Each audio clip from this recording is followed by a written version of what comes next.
I'm very curious to hear Diana's response to this email. So if you want to hit on that, let's do it. Okay, let's go to the mailbag. And in the mailbag, we have a letter that is addressed to somebody. It's rather cheeky intro.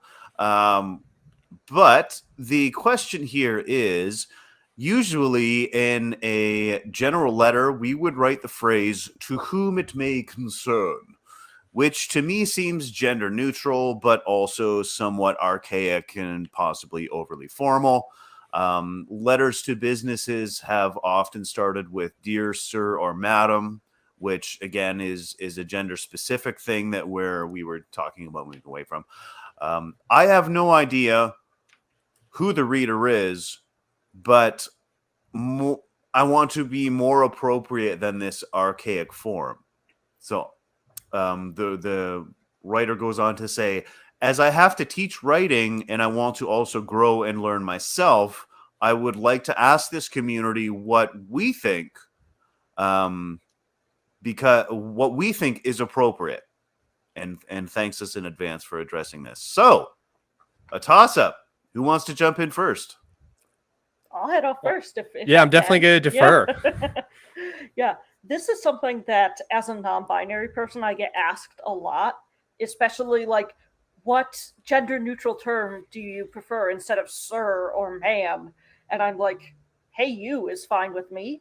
But like for more formal settings, that's not okay. So I try to go with either the person's name, if I know what it is, or if it's, say, a cover letter for a job, I will say, "Dear hiring manager," or go by their title and position.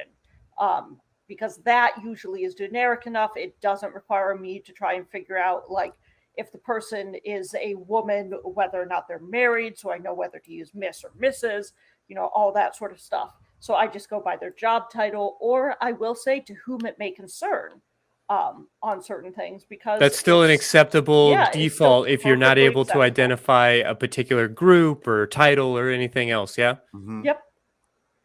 Okay. I think even just addressing the name of the business itself or the name of the entity itself is a viable option. Especially, if you're writing a business letter, you're probably addressing a corporate entity. So why not just address that corporate entity instead of attempting to address, a person that you don't know? Like, "Dear Wells Fargo," "Dear Amazon Processing Center," right?